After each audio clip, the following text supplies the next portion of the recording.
Oh wait, I have to grab my headphones, which I left in the other room. Phil is grabbing his headphones, and then we're gonna start, everybody. That's my sexy voice.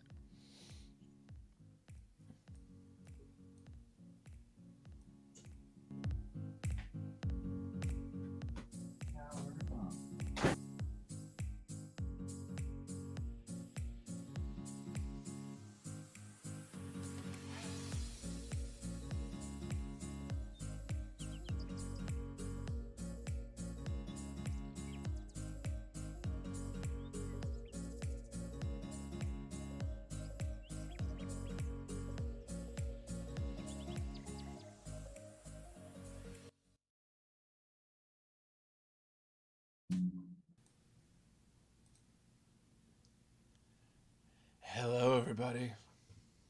Now that's really my sexy voice. Hello. Welcome to Casual Thursdays. This is Phil. What do I sound like? No, that's how I sound like. Oh.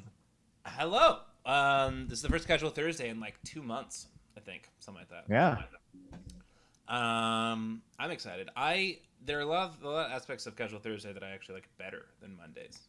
Um, Mostly the casualness of it. Right. Right. I don't know. Um, I don't know. Like, there's like a.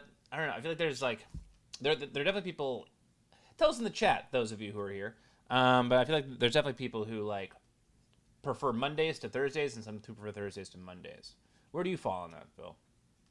I prefer. I'm a Thursday guy. I mean, I like Thursdays. It's the new Saturday for me. Yeah, Yeah. yeah, Because it's the end of the week. Friday kind of doesn't really count no, for the most part. Even if like you actually take that job seriously, you're not giving your all on Friday. Why would you? yeah. You know? I like and even if because I didn't start off that way. Like I was like, all right, like Friday's a work day. Like maybe I'll like taper off around 3, but for the most part, like I'm playing the first half of the day as if it's like a normal work day.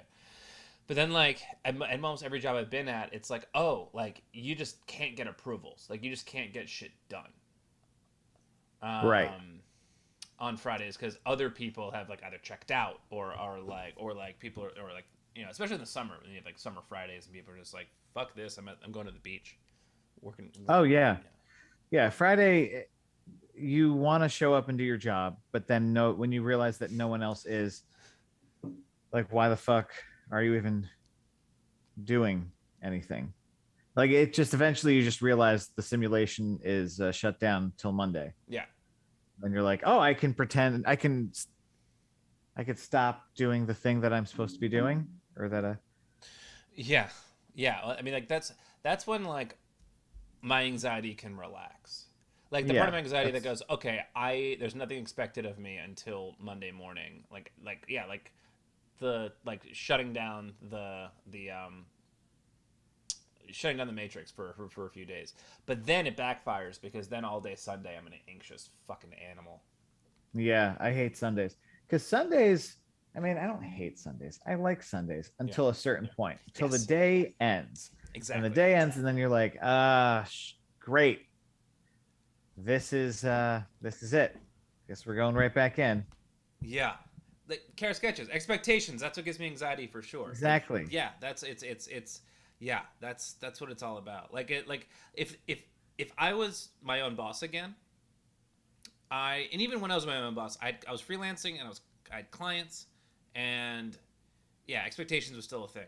But yeah, like for me, it's all about like what are other people expecting me to do and or that I am not aware of. That like I'm gonna show up on Monday and it's like and I'm gonna be behind the 8 ball. That's a Right. big source of my anxiety.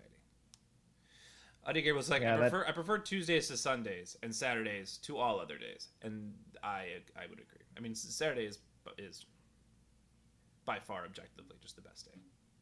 I like Saturdays, but Saturdays gives me anxiety as well because the ample amount of choices. There's too many choices. it's just a lot of choice, and I get paralyzed, and then I just wind up lying in bed on my phone. Uh, Yeah. when I would feasibly just get in my car and drive somewhere more often than not to like the rural part of New Jersey. Yeah. And Is that where you drive to? yeah, I just like to drive to like the Waterloo villages of the world, Mm. you know, like the weirdest backwood, strange western parts of New Jersey because I don't know I like watching the leaves, and I really enjoy listening to uh like well Halloween music this time of year.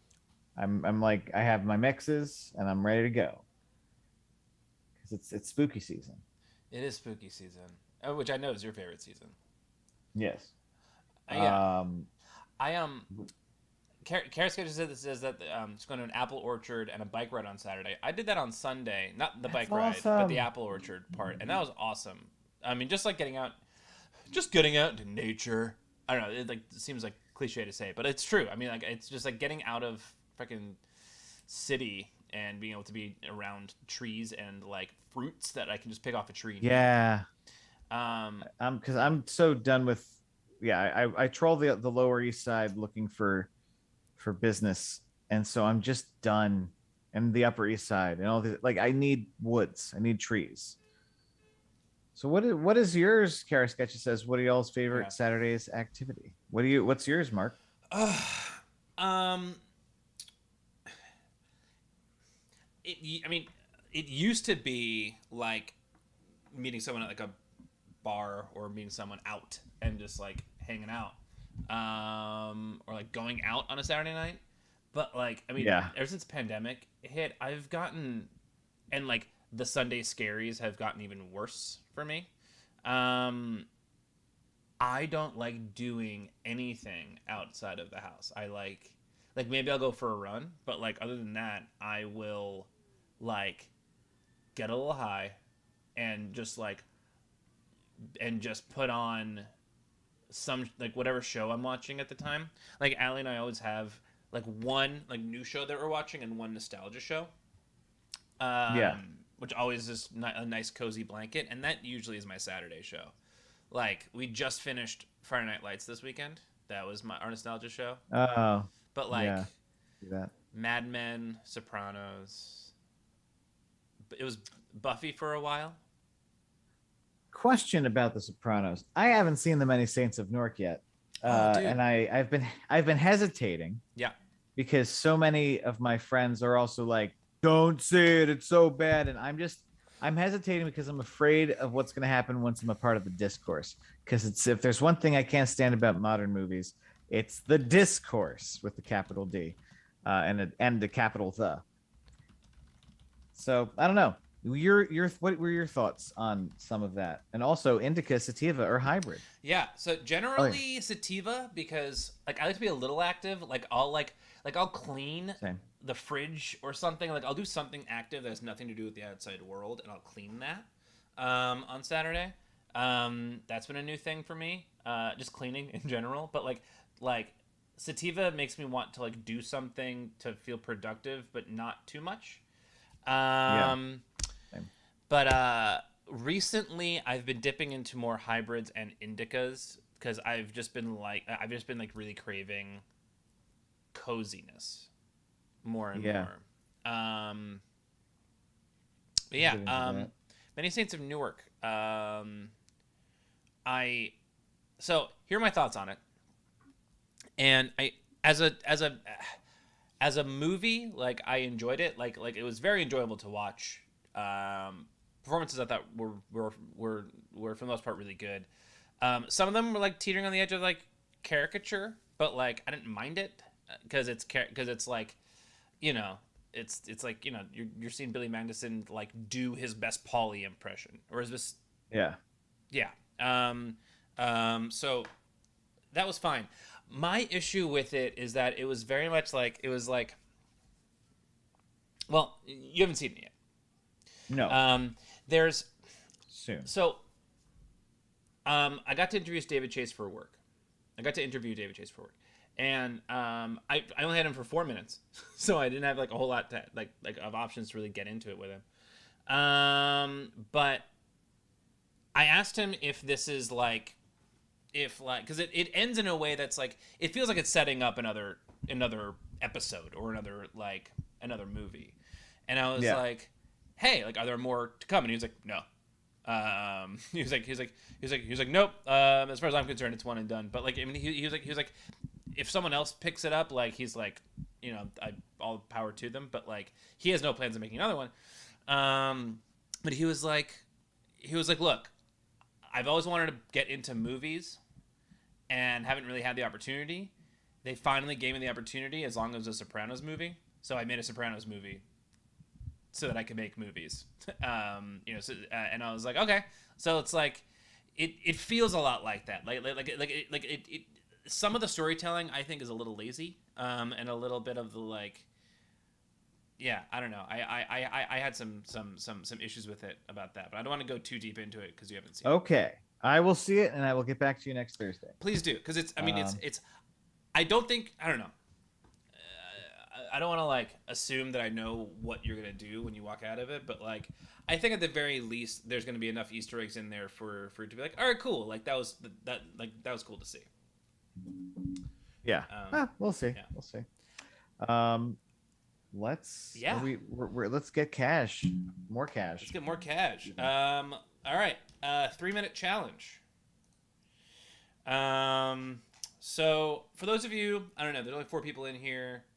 You got Life is Nice, Scare Sketches, and Audio Gabriel. So I'm pretty sure that everyone in here knows what the deal is. But in case you don't, it's Casual Thursday. We're gonna give you 3 challenges.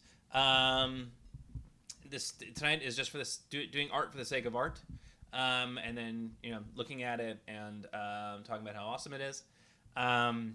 There's a 3-minute challenge, a 15-minute challenge, and a 30-minute challenge. The 30-minute challenge, halfway through, we will have you compromise your vision, and we will throw a wrench into whatever it is that you are going to be doing. So for the first one, the 3-minute challenge, we are going to ask you to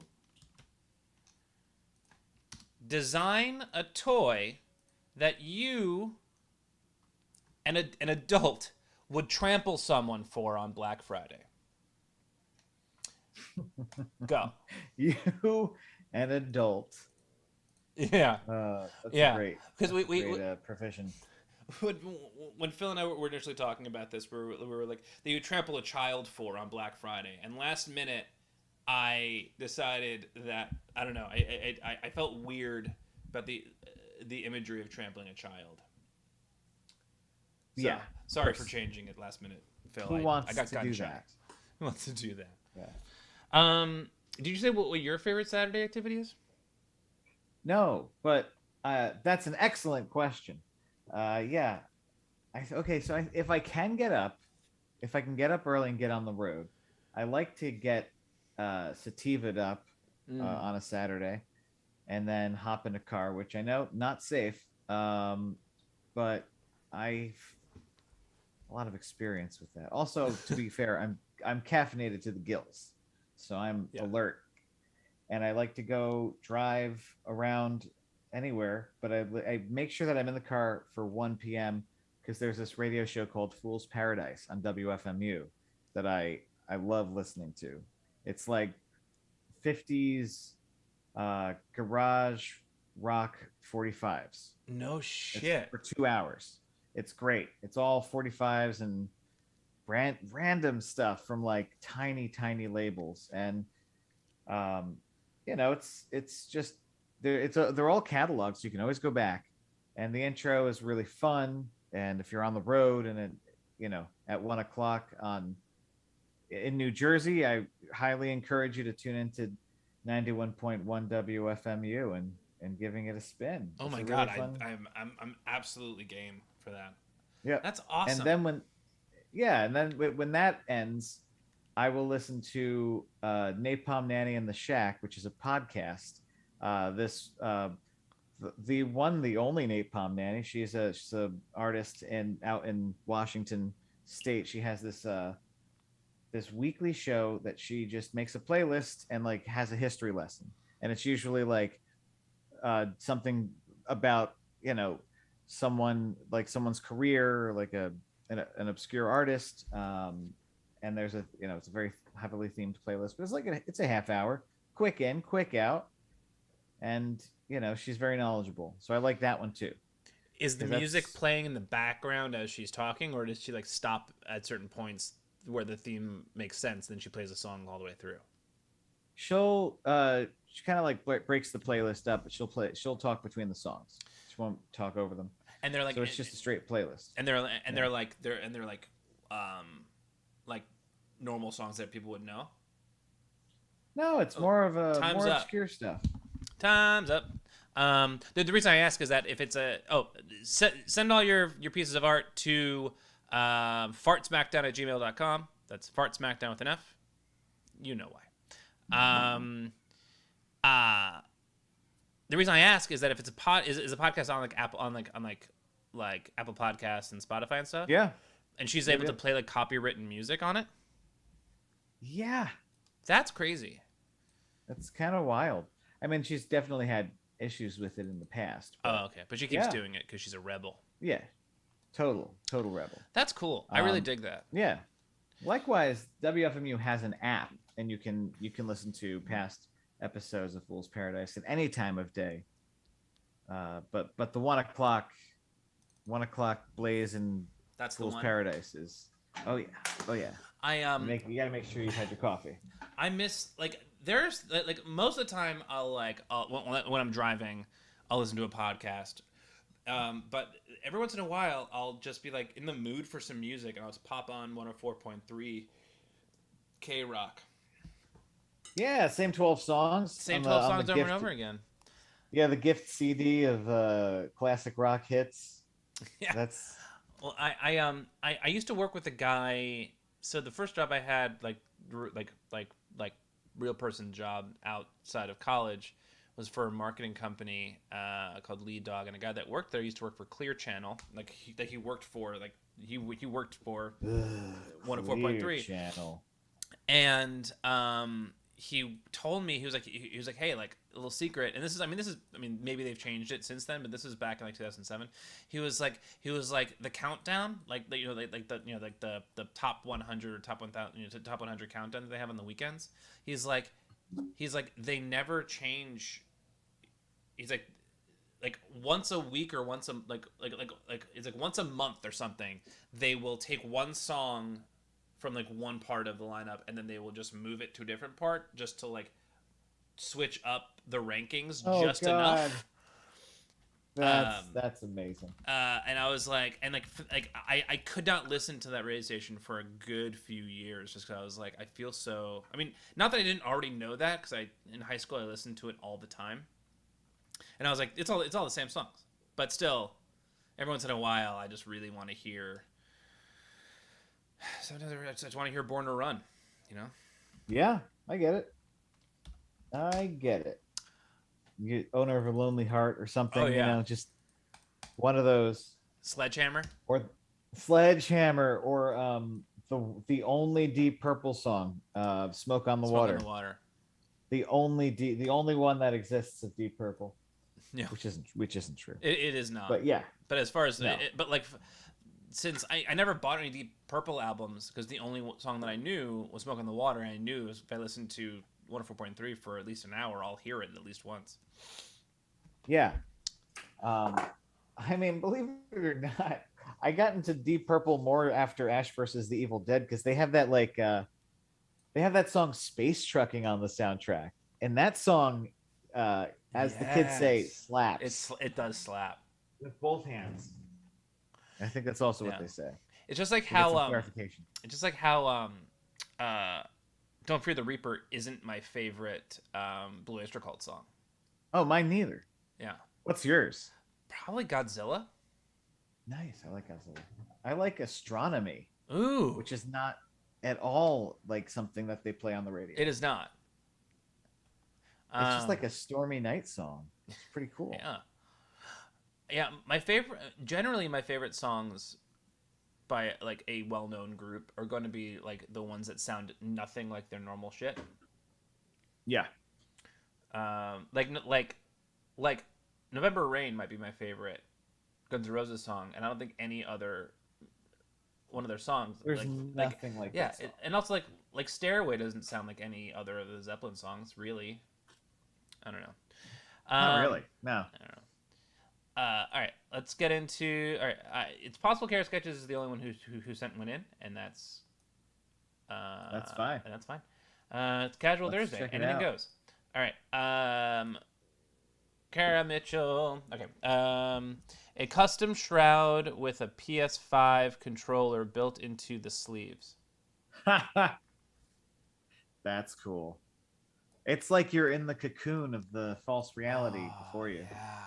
Oh The man, loving embrace. that's exactly what that I mean. That's like my Saturday in a nutshell. Like when I play video Yeah. games, like I just want to be like I think I feel like maybe last Saturday or maybe it was more like the Sunday before that. I just spent the entire day under a blanket.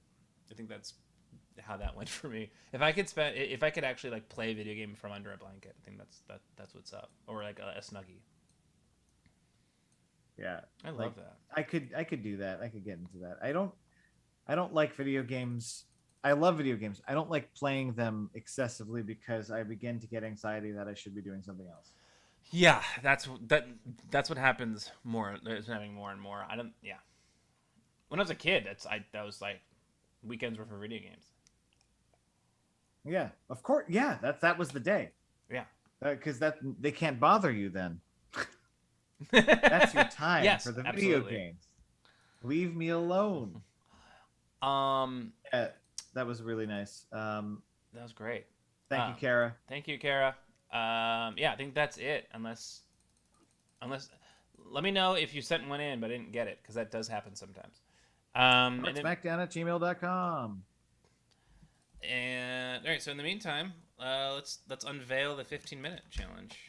Yeah, let's get in there. And keep losing it. Okay, there we go. All right. So the 15-minute challenge is make a minimalist poster for the horror movie that does not exist but you want to see. Go.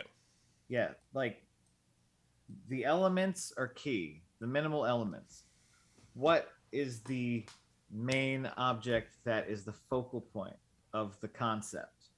You know, something that people would see on a poster and be like, I'll check it out. Oh, honey, there's a skull with a snake coming out of the eye. Oh yeah. So like, what's a good example of a minimalist poster? Like, like Hellraiser, like just with like his Hellraiser, head and the yeah, with the yeah, holding the box. yeah. Or like Evil Dead 2. That's not even that skull that has eyes and is just looking straight out at you. It's not even in the fucking movie. No. But you look at that and it's just literally a skull with eyes. There's nothing specific about it. Or, All right. Yeah, I'm gonna put these in the. I'm gonna put these in just for people to have a reference point. oh yeah, let's do it. I'm gonna look too. Okay. There you Great. Now I'm finding like user generated art or fan generated. Well, why not? go. Which is your favorite of the Evil Dead franchise? I would have to say Evil Dead 2. I would as well. It has everything. It's got everything you need. Yeah. Yeah, I mean, Like that's kind of minimalist. yeah, yeah. I mean, it's for all intents and purposes. I mean, it's one but better. It's one, Right. but like all the things that you wanted from one that they didn't give you. Right. It's got not just that, but just the crazy camera, and but more. Like it's a more disciplined crazy cam. Yeah. The, the shot of them going through the house and like into like a different room, and the way that the evil force catches him and spins him around, and he's getting hit in the face leaves. Like it's such a terrifying thing that could happen to someone, but it's funny because he's just getting brutally tortured by his best friend behind the camera, Yes. and you feel like you're in on Yeah. Yeah. It's not like in like The Shining where Shelley Duvall is actually getting tortured by it. Yeah. like No, no, no, no, no. emotionally. Would you consider Right. would you consider this a um minimalist poster, The Cabin in the Woods? Yeah, Yeah. I could do that. I mean, in terms of elements on the poster, it's literally just the cabin Exactly. and some woods, and that's hello cabin in the woods. So Yeah. crazy. What about you? Do you like? Are you an Evil Dead 2 person? Oh yes. Oh yeah.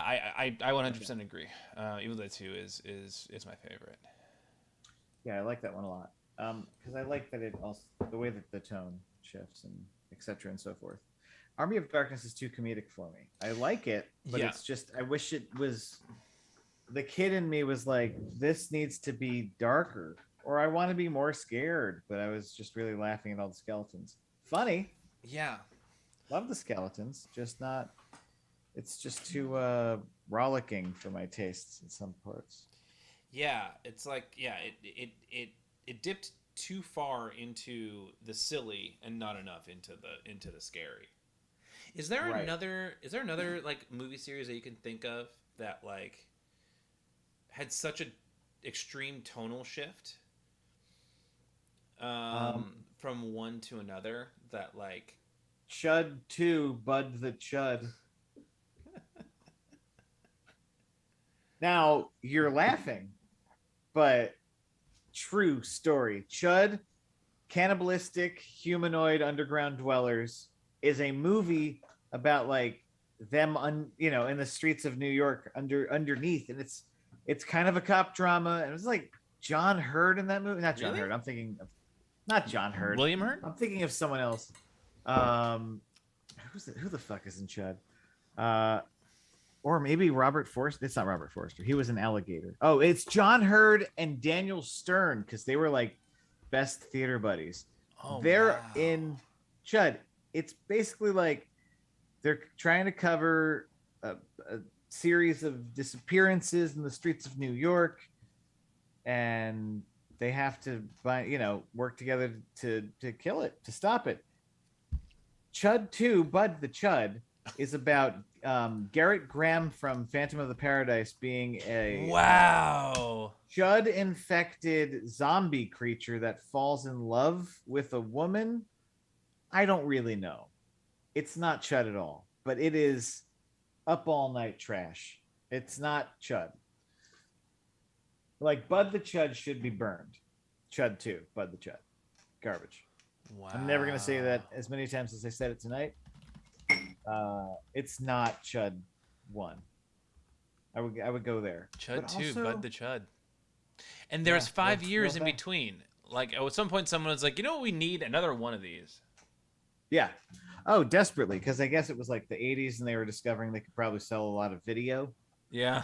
There wasn't a lot. Like video was expensive in the 80s. You ever look at a video catalog from like 1984 or some shit? Like No. they're selling like hundreds of dollars for a VHS.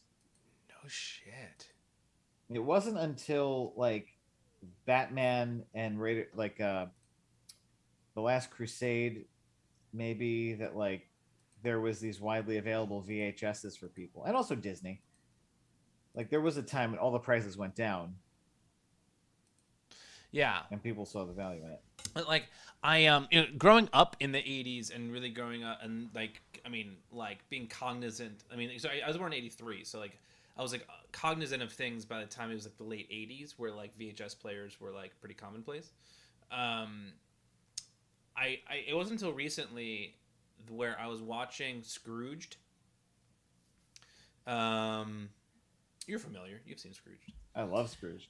It's my favorite. It is my favorite Christmas movie. I love that ending. Yeah. Well, so when his brother opens up his present and sees it's a VHS player, Yeah. and like everyone goes crazy, and like it always reminds me how rare and how like expensive VHS players were at that time. I'm always Yeah, just like, that's right. Like they were majorly expensive. hot commodity. Hot Yeah, commodities. but also like laser discs. If you Yeah. thought that was nuts, imagine spending all of that money on a large laser disc that's going to degrade terribly. Yeah. I Yeah. still my father still has like a laser disc collection somewhere. Never got rid of it. It's still there somewhere.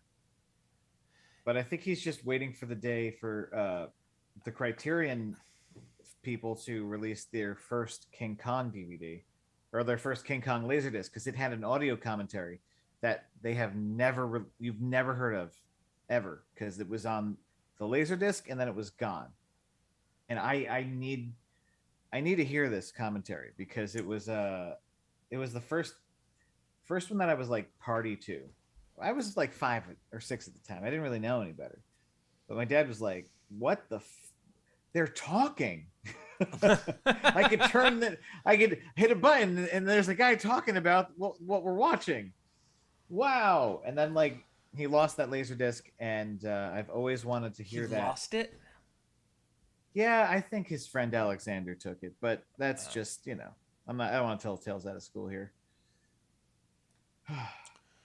Um, I the first time, like when I was 11 and the movie, or 12, the movie Black Sheep came out, Oh yeah, and they like stumble Black upon Sheep. Gary Busey, and like he's I forget what the context was, but basically like Gary Busey's supposed to be this like scary, like, he has like a gun, and like somehow they like befriend him really quickly, and uh and Chris Farley like says something about hey, you're watching Chuck Norris, and Gary Busey's like, he's like, you kidding me?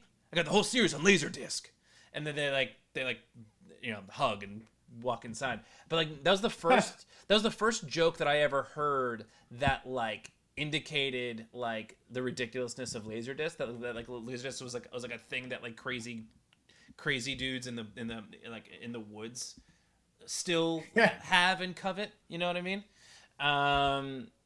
So like at that point, Laserdisc had already like come and become a thing of the past. yeah. There were still some creeps out there that loved laser discs by that point. Still, like there was a huge scene of laser disc hangout people in Los Angeles that you hear about in like if you listen to Dana Gould's podcast and it's or like the movies that made me with like Joe Dante. Right. They talk about when they could go to a laserdisc place and hang out like it was a record shop. Because I mean, it was like it was an industry hang, I guess, in Hollywood in like the 80s and 90s. But it's sad because laserdiscs they're garbage. However, physical media Right. it's so important. Why I like agree. all we do is stream nowadays. We're streaming this right now. We are. Not that there's anything wrong with that. Enjoy the streaming experience, but wouldn't you want to just hold that art or maybe wear it on a t-shirt? Actually, can they What? wear the art on their t-shirts Where the art that we make? as a t-shirt from the show? Yeah, that's why we have Redbubble. I've been kind of lazy the past few weeks about getting shit up there, but we have a Redbubble account with art that people can purchase. I have gotten one of the last times that Juice Fan was on the show. Juice Fan had like had done that, had like taken one of his pieces and put it on Redbubble, and I like bought one, which I still have. I haven't worn it because it's been too hot to wear a long sleeve T-shirt, Oh yeah. but yeah, and I was like, oh, why don't we just do this? Why don't we just do this? I don't think anyone's. I haven't really been promoting it super well, but yeah, the whole deal is 75% goes to the artist and 25% goes to Art Smackdown. That's pretty damn cool. Yeah. I've just been lazy about getting it like really off the ground. That's fine. I've been pretty lazy about a great many things myself. Uh, Don't be so hard on yourself. yeah, it's just everybody's tired, right? I imagine everybody. I'm so at this point- exhausted. all the time. Exhausted. Getting hot flashes. It's just got about 2.5 minutes wild. left, artists. 2.5 minutes left. It's just wild that last year we were all worried about this election, and this year we're still worried about the country. Yeah. But at least it's there's like I feel like I have less agita as they call it. Yeah. Like it feels like I've eaten the country has eaten a Tums. It still has indigestion, Yeah. but Yeah. you know, But but it's just sort of it's just dormant right now. It's being no. held down by the calcium of the Tums. Yeah. Joe Biden is calcium. It's calcium. Oh man, yeah, he is that man is 2% milk. Yeah, he is a 2% milk of a full presidency. Yeah. Full. I mean, although he's not that bad. Oh He no, I don't want to talk about. Yeah. Let's. You know what? Yeah. I'm sorry. Let's Cut the. Can we cut this from the stream? cut that entirely. It's cut. We cut the whole thing. We're not going to talk politics. No, man. it's gone. Yeah, I'm very much in favor of that. You got Yeah, a minute let's not and do it. 15 seconds now, artists. Minute 15 seconds. Very exciting. Very exciting. I'm very excited. I'm very excited for this one. I my favorite art challenges to give out of the ones that are like movie posters. Yeah. I just feel like it's like I don't know, and this is me speaking entirely from the outside because as many of y'all know, I do not do art. So this is me just assuming, but like as an observer, it's just super fun to give a what's not a boundary, but like to give a box that like is like very clear. It's like this is what this is. It's a movie poster, so it's like a certain type of like I don't know, art, but it's Yeah, also it's very also expressive. Yeah, it's like there's an economy of words and Yes. images that you have to be very careful with. Yeah. And I like that about posters as well. Like you have to communicate something very concisely, but with limited amount of, can't just splay it all out. Right. Got to pick and choose. Yeah, and the rules are generally pretty clear as far as like what a movie poster should look like or generally does look like. And time. Art supplies down. Send your pieces of art to fartsmackdown@gmail.com. That's right. Send them in. So I just discovered that there is a Netflix documentary about Bob Ross, Yes. and it's about how the Bob Ross Foundation is not entirely playing by the book of his image. Oh or at God, least no. Have you watched it yet? I haven't watched it yet. Yeah, they are. Yeah, I mean the documentary paints them as just evil.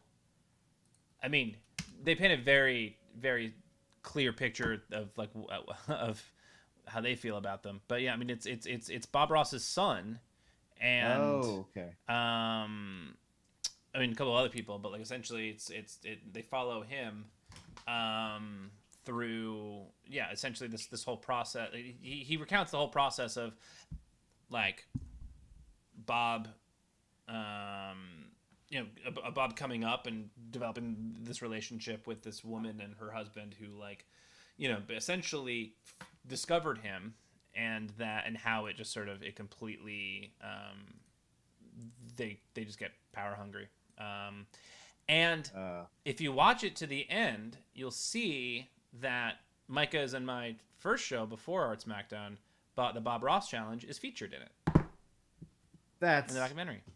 excellent. Yeah. But yeah, it's just the story is it's so sad, and it's just like, oh, it's gut wrenching. It's for me. I mean, growing up a huge Bob Ross fan, and like I mean like, especially since I started doing the Bob Ross Challenge, like for my birthday, like Christmas, I always get some Bob Ross memorabilia.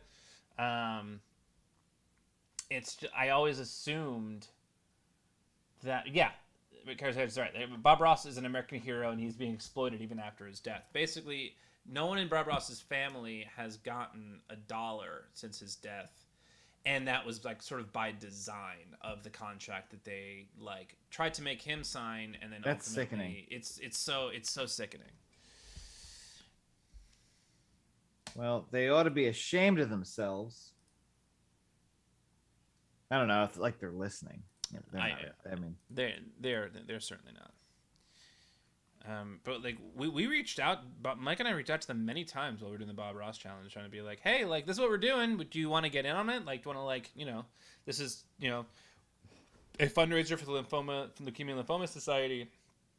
Like we are raising money for something that is so close to Bob. Like we assumed that you guys would care, and they didn't. And we're like, I wonder why they don't care. I wonder why they're like stonewall. no money in it for them. Exactly. Yep, Audio Gabriel. What's more American than that? Absolutely. 100%. Ooh, we got some fun ones. These are great. Oh yeah? Oh yeah. I'm excited.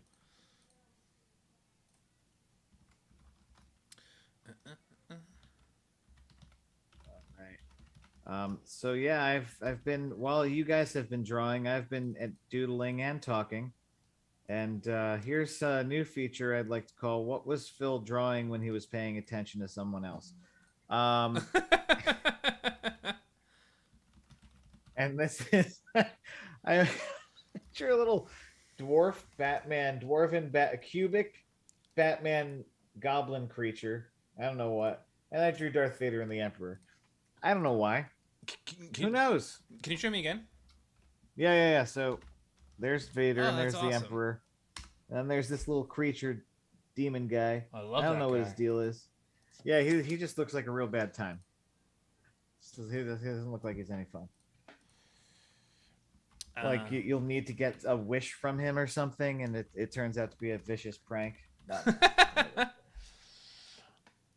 Cool. We have 4. This is great. All right, that's exciting. Very exciting. Thank you, Audio Gabriel.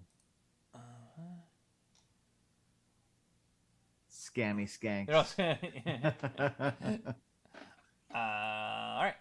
This is from. Ooh, it's from Care Sketches. Oh damn, dog! Whoa! Whoa! Those are so good. Look at those fucking eyes! Right? The fucking ghosts. Ugh, Get out of here with those so ghosts. Effective. Scene. That's great. All right, so yeah, here's the description. I love horror movies that are a bit more abstract, like the concept of feeling that someone is watching you. For me, a good horror movie can help you forget your own anxieties for a while.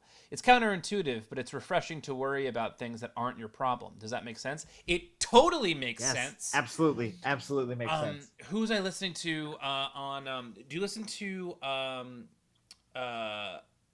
movies? Why am I blanking on this shit?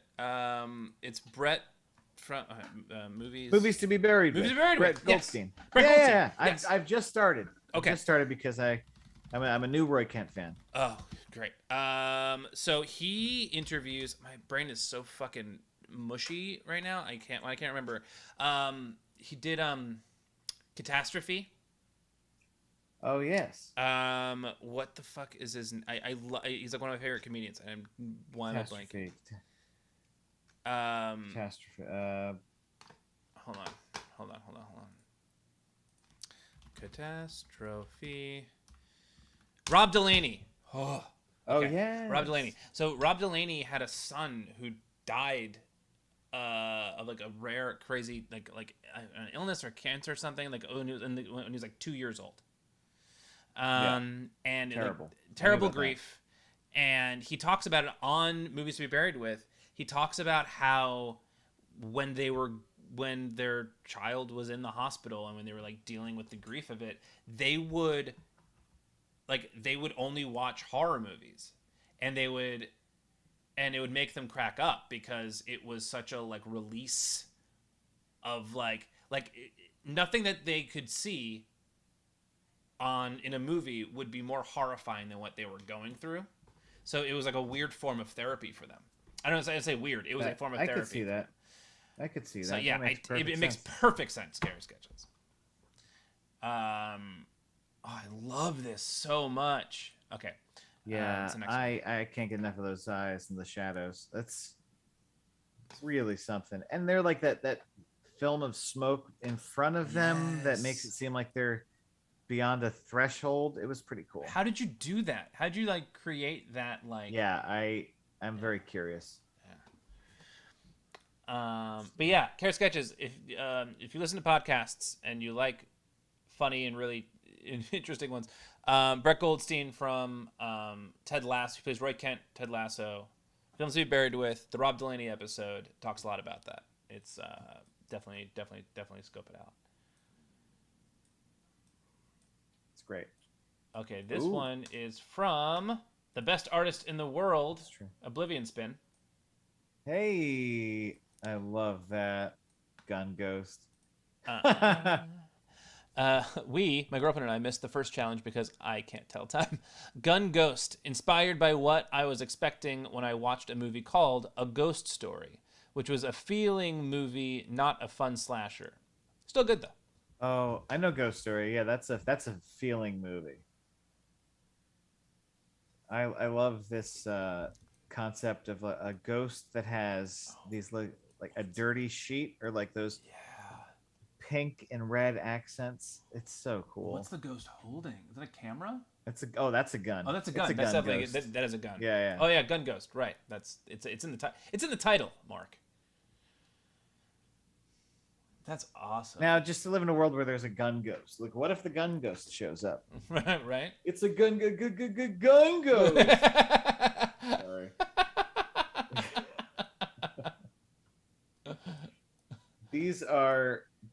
We're getting a pretty good solid roster of horror movies to watch, Yes. you know, on a Friday night or something, or a Thursday. Ooh. Okay. So this one is from someone new that I don't think has submitted before. Art Girl. Art Girl. All right. Some of it. Here we go. Oh, it's a big file.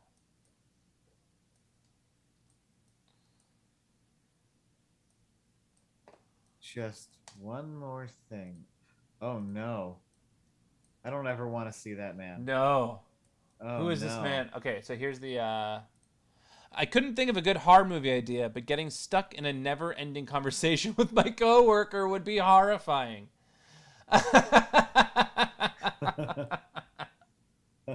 Welcome, Art Girl. That's one way to kick open the door. Oh, That guy, he looks marginally like that face that we've all think we've seen in our dreams. Like, Yes. you ever see that website? He kind of looks vaguely like that guy. Maybe it's the shape, maybe it's the long alien finger. Just terrifying. Oh my The god! eyes. And like the really long finger. Yeah, Oh, that one's holding a clipboard and with oh man, this is awesome. Welcome. straight up energy vampire. Ow! Yeah. Oh, 100%. Oh, I love this. I love it. It looks like it's all done in pen. Yeah. Which I dig. I like it. And last but not least, Ob Ross.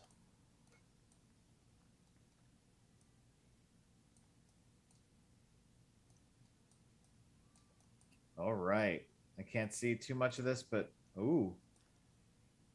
Oh. A room with a view of hell.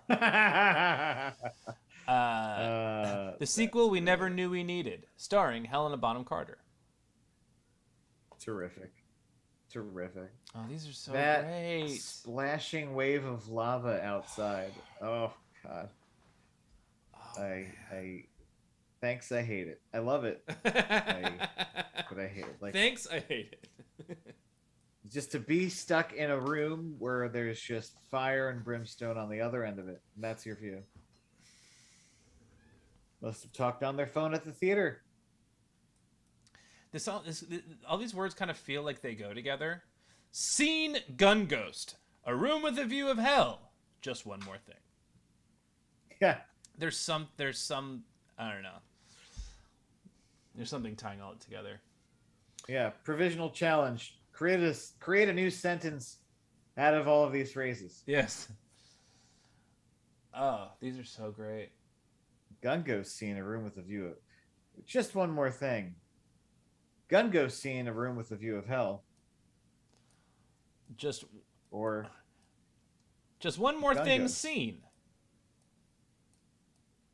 Just one more thing, gun ghost. Seen a room with the view of hell. Have you? I'm asking. Have you seen a room with a view of hell? Just asking. And also, one more thing reminds me of Columbo. Yes, exactly. Because that means he's gonna peg the the murder. Wow, Phil, peg the murder on you, not the menu. Although I'm thinking of the menu in his hand. It's a notebook, but it would be fun if it were just a. Doesn't matter. It doesn't matter. Cut this out, please. Okay. It's cut out. It's gone. All right. Everyone, that was amazing. Now that was great. All right. I'm excited to see what you guys do with the next one, which is your 30-minute challenge, and there will be a compromise halfway through. This one is create your perfect haunted getaway. So yeah, we're keeping it spooky. Yeah. Keeping it spooky. Keeping it spooky for spooky October. I don't know. But yeah, explain this one a little bit, Phil. So, all right, we all believe that places can be haunted. We believe enough in ghosts, right? So, where would you want to be stuck? Would it be a haunted hotel? Would it be a cabin in the woods? Would it be an abandoned mansion? Would it be an Airstream in the Bermuda Triangle, as was suggested by my girlfriend Lissa? Where would you like to? What's your preferred method of being haunted? Or a destination? We're counting from 15 till we get to the compromise, and then we will be another 15 minutes. So we got 30 minutes, folks. 30 minutes of our voices. You're welcome. That's right. Where would your perfect haunted getaway be? I would really love kind of a brutalist looking monolithic building in the middle of the woods. Not quite a cabin, but something a little bit more advanced, but also overlooking a vast void of woods. Just like woods on all ends that you can't escape. Because then you got to reckon with the structure, and you have to find your way out. And you don't know what's going to be in the woods. So, that or a mall. Yeah. You? So it's either Cabin in the Woods or Day of the Dead. Yeah. Got it. Wait, Day of the Dead or Dawn of the Dead? Dawn of the Dead. Dawn of the Dead. But Day of the Dead is also a place I would never want to be. No. Day of the Dead. Because it's just like you're in an underground bunker. There's zombies in the basement. There's zombies above you. There's zombies everywhere. And you have to deal with an insane military leader that just wants to fuck shit up because he's angry, because he's short, I guess. I mean, where would you want to stay?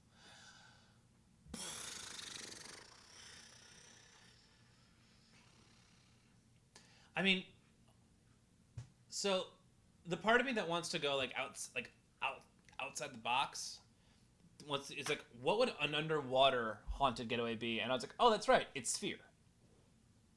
Oh yeah, that's right. Which it's one of my it's fun. I don't know. It's like it was one of my favorite books of that kind as like when I was a kid. And the movie was fine, but like the book was like, I don't know. It was just mind-blowingly because it was like, not only are these scientists in a haunted place, but haunted, but like you're like leagues and leagues and leagues under this like under the ocean. Oh yeah. Just adds a whole other element. Changes everything.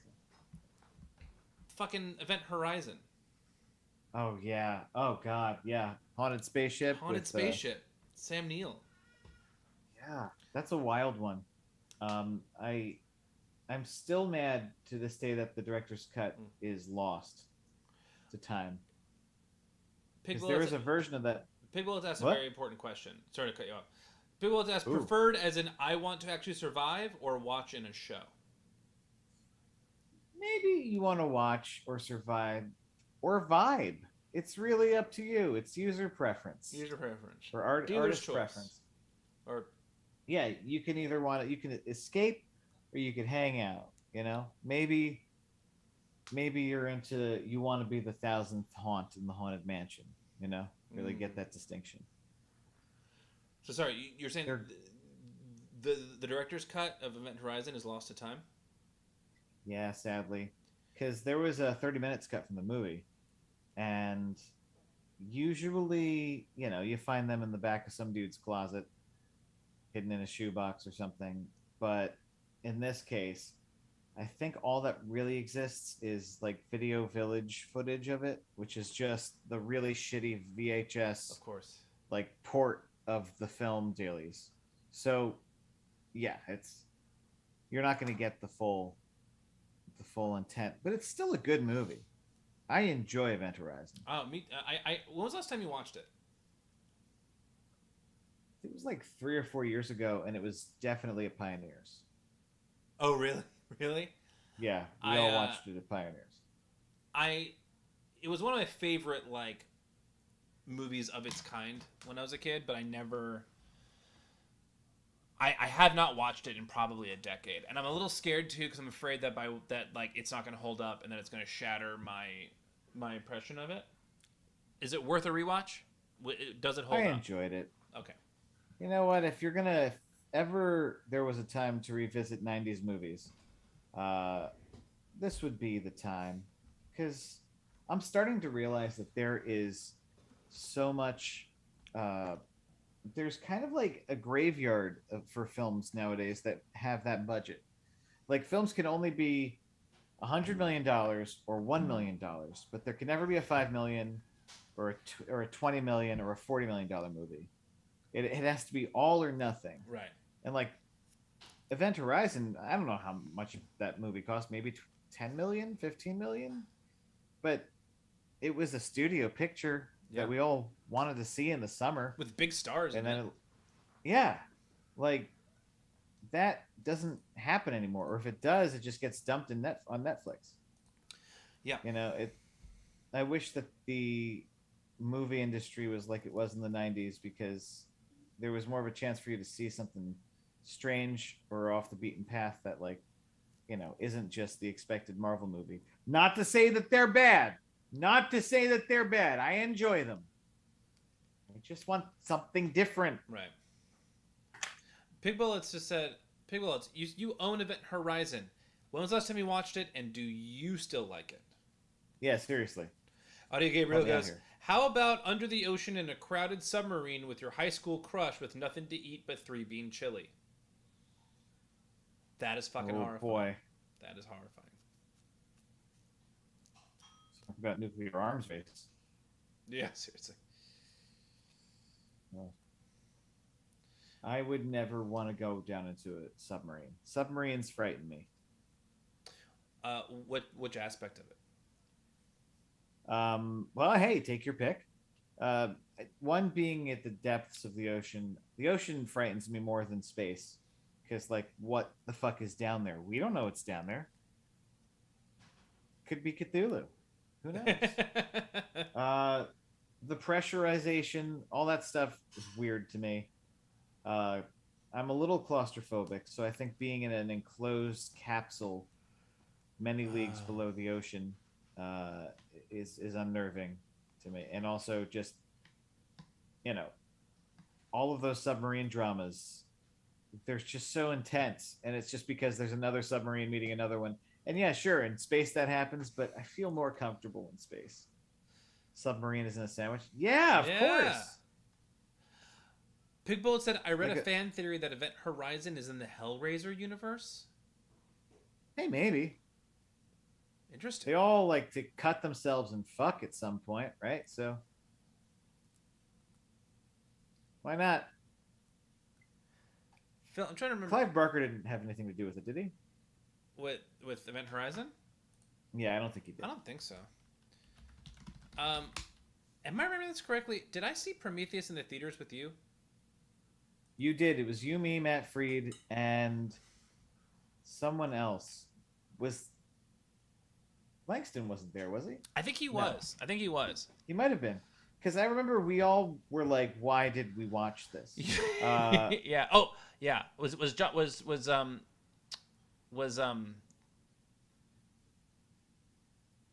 Krebs there? Maybe, I think I don't Krebs might have been know. there.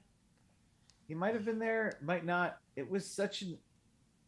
I was so excited for that movie. I Yes. was so excited for that fucking movie. It was such a not good movie. It it confused me because I felt like the trailers sold me on a movie that was going to be infinitely better, which I feel like is their job. That's their job, I suppose. So good on you, trailers. Yeah. I'll tell you Oh, who was there is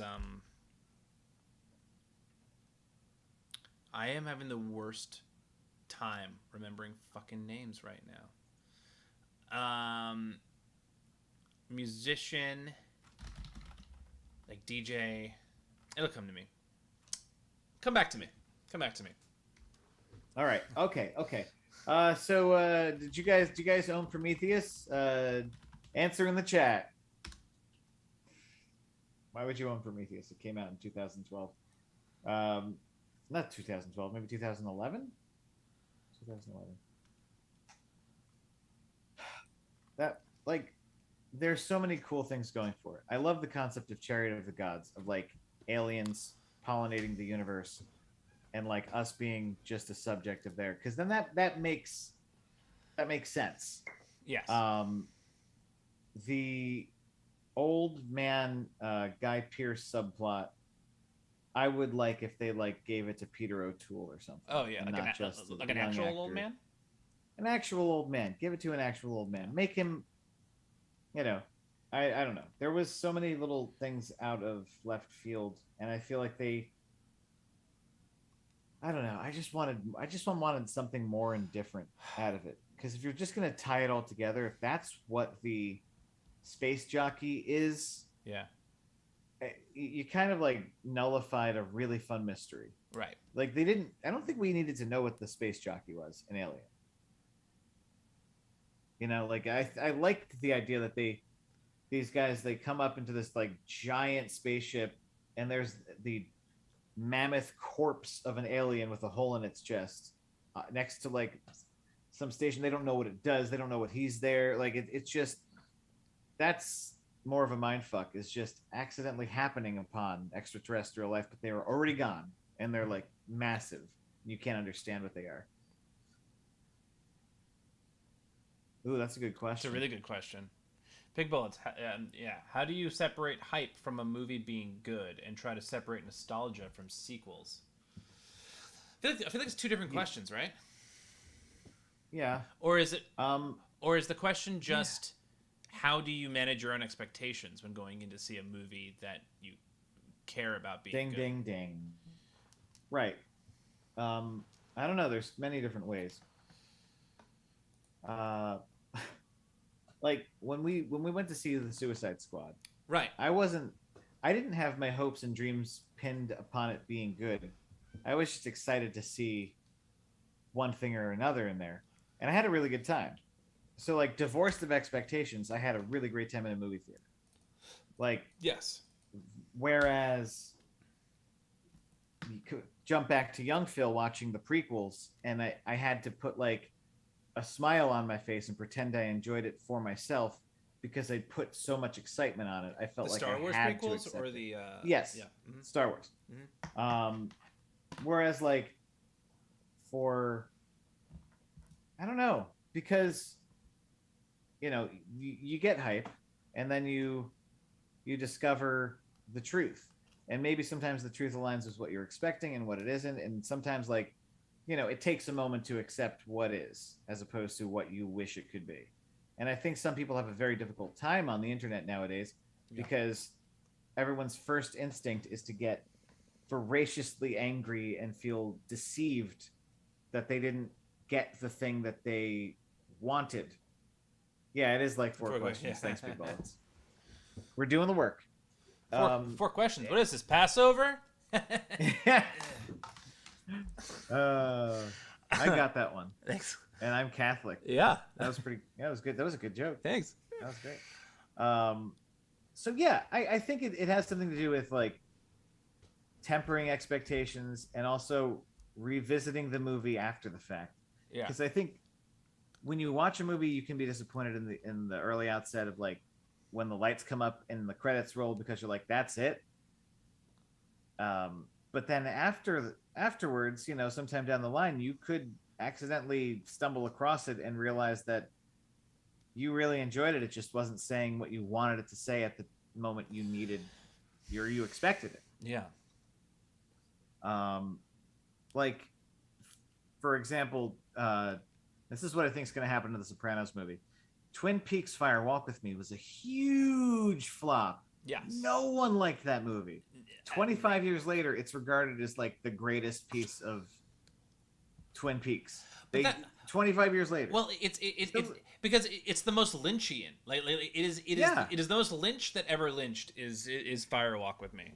And yeah, that's true. So I feel like it's I mean, I don't know. I mean, it is a good example, but I also feel like Lynch is kind of in a box all onto his own because yeah, that's true. It takes I think it takes people different amounts of time, just like it takes Agent Cooper a different like a awkward amount of time to wake up. It takes different people a different amount of time to like get or like buy into Lynch, which is why I think that happened. We have 30 seconds. Damn. To get into the compromise, so I say we just get into it now. I'm trying to get better about being more on time with it. Just like being more on time in my life. But by whose expectations? That is the question. How do you separate the hype from the life being good? We're trying to separate nostalgia from the present, you know? That sounds like 4 questions. We're like, now it's 8. We're at 8. Here is the compromise. This is what I wanted. The third eye is open. Oh, yes! The third eye is open. What does that mean for your haunted getaway? Yes. Is it a puzzle in a library, or is it in a statue? Or is it just a place that summons your third eye? You know, the energy is good for the third eye. Who knows? Oh man, I'm so happy that's the one that came up. Yeah. I think in summation, we all fucking do it to ourselves. Like if we want to, this is the only time I'm going to talk about the Star Wars sequels on this show. So I'm just going to make it count. When the J.J. Abrams movie came out, everybody was like, that was good, but it was too similar to A New Hope. I would really like it if you did something different. Yeah, and it's kind of true. I mean, they had to restart it's it. Absolutely in a basic true. way. He just went, all right, what worked? Yeah, we're just going to do that again. Also, how can I fuck up the entire? How can I not make sense of anything by just separating all of the heroes and failing to give them a moment where they're all together? All right, it doesn't matter. Anyway, J.J. Abrams, swing and a miss. So you have to leave it up to Rian Johnson to do something different. He goes in a direction that no one wanted. Well, I really enjoyed it. I also really enjoyed it when I first. Yeah, but when I first saw it, I wasn't disappointed. I was just kind of like, "Huh, well, that was a movie. A lot of cool things happened. I got very emotional, but it wasn't what I'd expected." And I like kind of just quietly went home, and my girlfriend loved it, and you know. I thought in the morning I would have a really fun Twitter conversation with somebody about Star Wars, but apparently the morning after The Last Jedi came out, a bunch of people decided they hated it to such a degree that Rose Tico or Kelly Marie Tran deleted her Twitter. So like, expectations. Am I right? They wanted it to be too similar, and then it was too different. You wanted old Star Wars back. You got old Star Wars, so it was too similar to old Star Wars. Right. So I want new Star Wars. You get new Star Wars, and you're like, but that's not my new Star Wars. And you can't, I feel like a lot of it's predicated by people who neglect their own mental health. The third eye is the center of your forehead. You can relax it, and that's where you get your psychic communications from. Xenu, Yeah. I'm gonna. Yeah. Yeah. Yeah. not Xenu. What? No. But yeah. But yeah. It is a. Yeah. It is a. Exactly what you said. Yeah. Yeah. I don't want to. I don't want to like. I would end up going into it and like pushing a idea of what it is onto you folks who are supposed to be arting. But yeah, but I feel like it's especially with like something like Star Wars, Many Saints in New York, where like the original piece of like body of work is like so coveted and people have such a deep connection to it that because like I was thinking about it because like like so often like especially like with my job I'm going in to see movies or shows that I have some sort of that is either like super hyped or like I'm really excited about it or like I've been waiting for it for a while or it's a prequel or a sequel to something I really like and I have to sort of manage my own expectations about it but like for Many Saints in New York it was really difficult because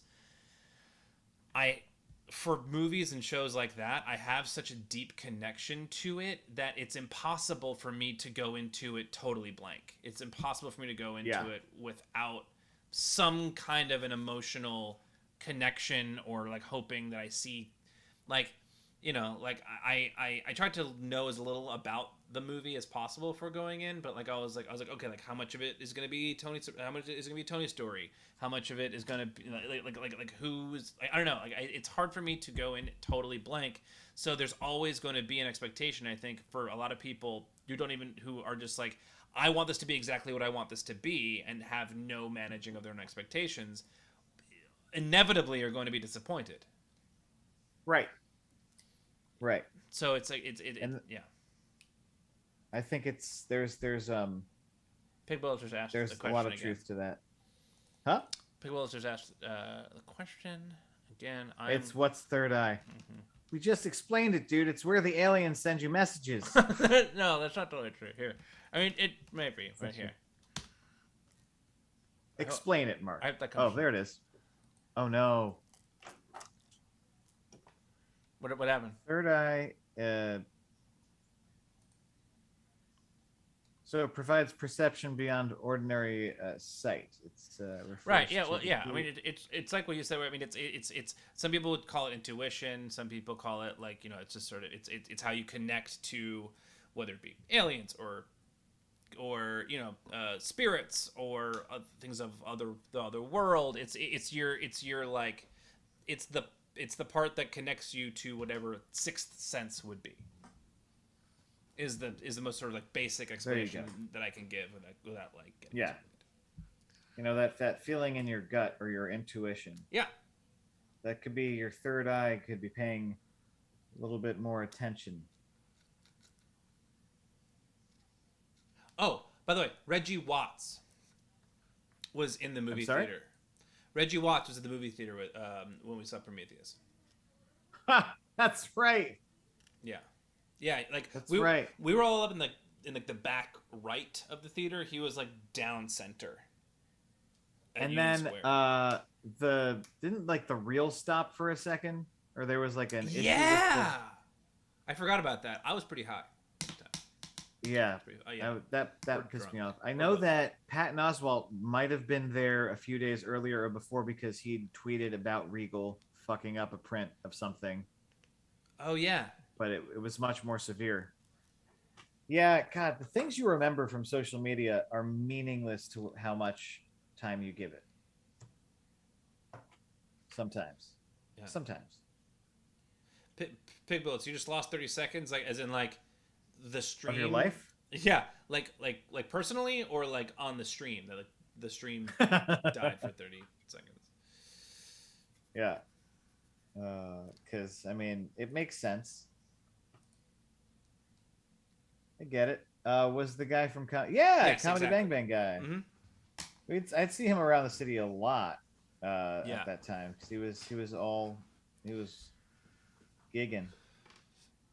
Yeah. That's wild. Wild stuff. Wild stuff. Did you see the That's my what? that's my favorite part of I think you should leave. I think when the fake right now, or at least that's the part I'm obsessed with, is when he brings the fake the impersonators to the party and he's like wild stuff, and he hits people and he's like they can't hit. It's just What were you like, just saying? oh no, I just well now I'm on that. I mean there needs to be more like absolute absurdist comedy. Yeah, we're at the age where Dadaism makes sense again. Yeah. Where well yeah I mean yeah where like real life is just so surreal that the only logical step is something in the realm of Dadaism. Yeah, just about. Aliens. Yes, it's all aliens. um, oh, um, did you or anyone in the chat see the Owen Wilson SNL, and did you like it? I didn't see it. I don't. I haven't watched SNL in a time because I don't really. I'm not protesting them. I just don't really. Until this Horatio Sands stuff uh, leads to something, I'm kind of just going to give them a little break. What Horatio Sands stuff? Oh, just the fact that a lawsuit came out that he'd been grooming a young fan in the 90s. Um, Really? and in the affidavit, it's said that Jimmy Fallon was mentioned as somebody who was witness to her like coming to these SNL after parties uh, and drinking, and him like hanging out with her and asking her about school and stuff, like while she's drinking casually. Like a high school with girl? this a high school girl. She was 15. Yeah, Oh wow. yeah, yeah. So I think I'm gonna chill on the SNL for a That's second fine. until this sort of gets cleared up or rectified, because it just seems gross. Like it's I used to be such a big SNL nerd and I Oh love yeah. the institution, but it's just that, an institution. And I'm just learning that like what people can get away with, and the older I get, the more I'm understanding that I have morals Hmm. sometimes on some days, and I don't know, No, I get that. a, a culture that a toxic culture that sort of celebrates people misbehaving um, is not just it's just not something I'm into. It's not something I'm into. I I hear that. Yeah, I don't know. I don't know any about any of that. That's nuts. I only bring it up because I only watch when there's someone on it that I really enjoy. Yeah, Generally. I mean, So I'll like have to eventually. A friend will catch me up on it. They'll show me a sketch. yeah. There's just there are a couple of sketches that are like particularly funny that like made me like really that like that I was like okay cool like I mean it's still SNL so it's still like about at least a minute and a half to 3 minutes too long each sketch. But And speaking of which, 3 minutes and 30 seconds. that's right. Yeah. Um, but yeah. There were some sketches that I was very I found very very exciting, very funny. Like the character All work right. in particular, I think was really good in a couple of sketches this go around. Awesome. I'll have to check some of these out. I'd check it out for Owen Wilson. Like I know that there's that Star Trek one where he's Jeff Bezos. Yeah, I heard that one was funny. So eventually I shall check it out. I can no longer hear the name Jeff Bezos without thinking of Bo Burnham, and I don't really mind it. Well, that's true. Have you seen that? I have. I have. I did stop it after a second because I didn't feel triggered. I was just like, okay, yeah, I was triggered. Yeah, I was too. It took me three like I mean, I didn't start it at the beginning each time, but it took me like 3 sittings to watch it the first time. I get it. I get it. And then I showed it to Allie, and it made me want to drink a lot. Oh boy. No, I mean, it's just one of those shows for many reasons. As a also a solo performer and video producer, but not a musician. Where I was just like, he fucking did it. He did. He landed on the moon. He did. We landed on the moon. And another part of what was I drawing while we were talking? I have just drew some dude whose head's on fire. I don't know. Nice. Kind of reminds me of. He's got some Frankie Z vibes. The slightest Frankie Z vibe, not a full vibe. No, just the slightest hint. Hey, what's going on? A minute and 15 seconds, folks.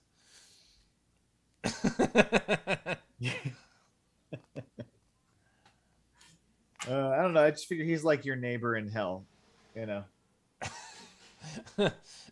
Someone's. That's neighbor. How he signs all of his letters. Your neighbor in hell. Break easy. Yeah. I like that. I miss it's that me, a lot. Your neighbor in hell. Me too. I want all predators buried under the prison where so many years pass. I can make I take accusations less. Yeah. Yeah. Yeah, it's true. I mean, I don't know that it's not cancel culture. It's just people being fucking held accountable for shit that they did. It's just the time comes. Eventually, you have to answer for something that you did that you might not want to talk about. Time to answer for your sins. Answer for your 15 sins. Where seconds. 15 seconds. 15. Oh boy. I'm really excited to see these. Me too. Not that I'm never not excited to see, but like these in particular, I think are gonna be really fun. Yeah. 2, 1. The third eye opened. Art supplies down. Sleep with your third eye open. All right. Send all your Smackdown at Gino. Yeah. Let's do it. I gotta turn this clock off. I can never find it. There it is. Bink. All right, send them in.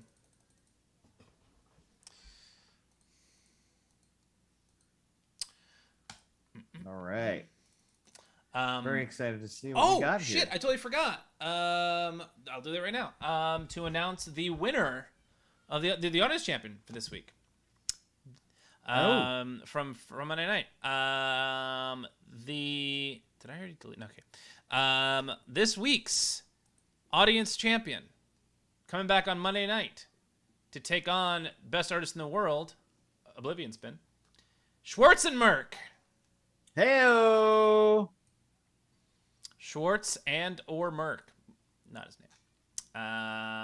Yeah. That's fun. So yeah, Monday night will be, Oblivion Spin versus Schwarzenmerk versus a challenger yet to be named. Pig Bullets given. Oh man, Pig Bullets. Making it rain over here, Pig Bullets. God, Pig Bullets, you're always so giving. I don't know who you are. I mean, I know who you are, but I don't know who you are in real life. But I would like to give you a hug for being so generous and giving so many subs on this stream. Yes, one of these days, we'll give you a hug. And Haley Raphael is going to be the guest judge. Oh, hello. All right. Haven't hung out with her in ages. I think our stream, it might be it froze for a second. Paused for a second? It should be unfrozen. Okay. It should be unfrozen in a second. Okay. Yep, I think we are. We're coming through slightly. Well, no, it's still a little. God damn it! I'll just refresh my site and see if it's me. Oh no, it's saying that my connection is unstable. Inspector analyzes and system troubleshooting internet connections. Oh, there it is. Huh. Wait, yeah, you're moving. There we go. All right, we're back. We're back. Sorry, folks. Sorry. Oh man, Kara sketches. Oh yeah. Oh, I saw it in the like thumbnail of like Gmail, and Yeah. it just already looked so like aesthetically pleasing. All right, this is from Art Girl. All right. All right, this is from Art Girl. Art girl.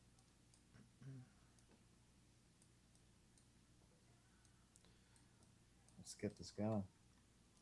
We got 4 submissions, or 3 so far, but I'm pretty sure there's gonna be at least one more coming in. gotcha.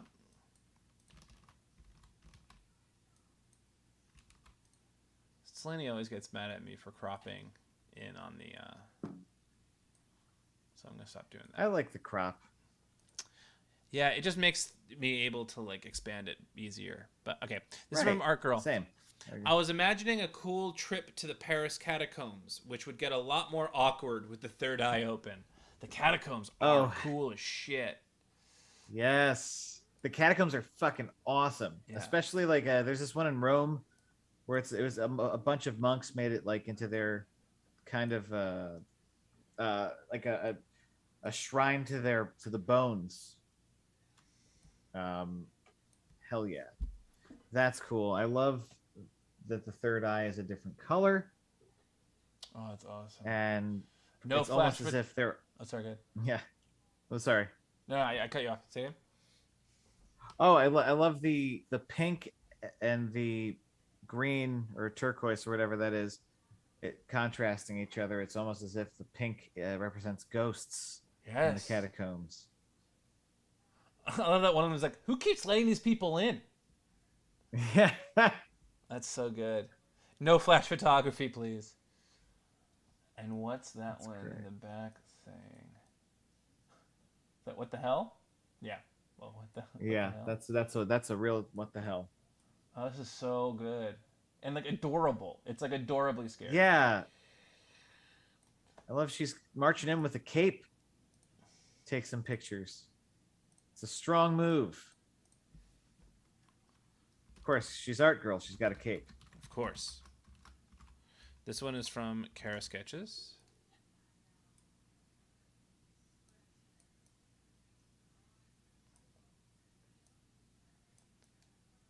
All right. Spooky is the subject of the email. It's a spooky campsite by a lake in a forest. Oh God. That Anything moon can come is out of those incredible. waters. That moon is beautiful. The water reflecting with the footprints coming into the foreground. That is lovely. And those little bats in the night, or birds. I'm just gonna call them. They're bats. They're creatures of the night. And there are 3 eyes on the bottom right. Yes. Kara Sketches. This is a fucking plus. You know who would really dig Seriously. this? I feel like Frankenbabe would really Oh, Frankenbabe would absolutely go nuts. absolutely on love this. that. And I guess last but not least, unless well, I don't know. This is Oblivion Spin. Let me know in the chat if you sent one in, but I did not get it. Yes, please. But this is from Oblivion Spin. Why is my OBS fucking... Come on now.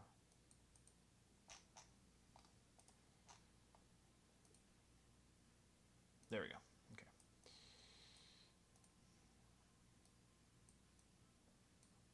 Ooh.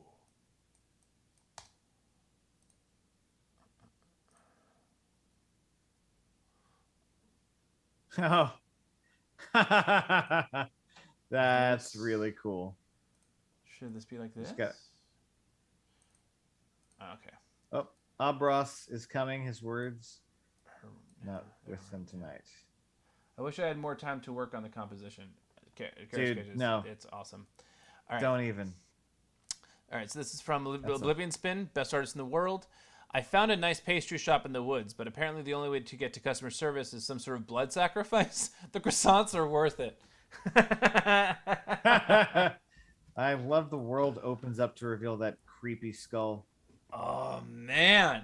Look at that shit. That is great. And also the texture of the cabin. The little shadows on like the roof Right? where the boards are lined up. That's such a fun texture. Kind of like bread like somehow. Oh yes. I love it. Yeah, Yeasty. I love this. Um, Yeasty. Oh yeah. it looks like this one's all watercolors. Yeah, I can't believe that. or at That's least great. or at least a Looks bunch great. of it is. That is spectacular. And then we have Abros. Mm-hmm. Yeah, I just got it. Awesome. Excellent. All right. Real choice submissions here today. Uh-oh. Oh shit. This is like is this There is a description, so I'll give it to you in a second. My haunted getaway started in space, but was quickly plummeted to the depths of the sea when it came up in conversation, and I literally froze in place for a minute in fear. Whoa. A haunted submarine is the worst by far, but could hold a lot of stories too. is this is this a live painting that he is this paint? That is Because the paint. texture That is paint. that That is absolutely paint. that's great. That's something that looks like a young adult novel from the 60s. Yes. The light touches the cabin in a way that's so inviting. That's what Ob says. Yes. Oh, wow. Yeah, because it looks like there's a satellite out there. Yeah. It's an all-encompassing vision. Look at that. That Oh. Pig Bullet said, I envy the artistic mind. If I draw something and it's slightly off, I destroy it. I also envy the artistic mind. I never feel like anything that I draw is anything close to what I envision it should be or could be. So yeah, it never sees the light of day either. It's tempera Yeah. paint on cardboard round and cool. and Sharpie. Okay, so there is some Sharpie in there too. Everyone, these are so fucking good. Dude, your submissions tonight are so goddamn cool. Killer, some would say. Ooh, yeah, look at this. Look at this melange of fun, frightening posters. Yeah,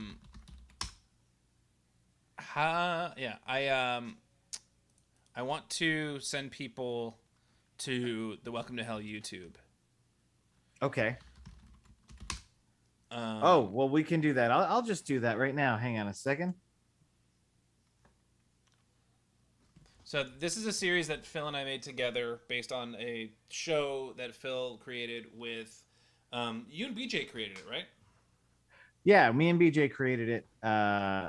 It's a talk show set in hell, and it's a. If I could just find. See, Oh, here, honestly, I found it. I got it. excellent, because I don't know where it is. I have a terrible time trying to find the goddamn thing, and that's probably why no one's watched it. My name. Yeah, because if you type in "Welcome to Hell," a bunch of other shit pops up, which makes sense. Yeah. But like it's But these are this is a series that we shot back in 2015. Yeah, 16. 2016. Okay, so 5 years ago. Some of these episodes are some of my favorite things that I've ever worked on. So I check it out. It's like super funny, but like creepy and like very much in like. I mean, it's a public access show. Yeah, but that's what we're trying to do. Yeah, but this is like the behind the scenes. This is like the sort of like it's a workplace comedy that takes place in hell. Yes, and during COVID, we did a Zoom version of it, socially distanced. Welcome to Hell, and it ended with the one bit of live action footage we shot, which I was kind of proud of. And one day we will continue it. We just all have to get our schedules correct, and then we will rock and roll from beyond the grave again. Indeed. Well, um, thank you, everybody. Thank you for all of your art and all of your time, and Pig Bullets for all of your subscriptions, for all your subs. This is incredible. And I think it's time to say goodnight.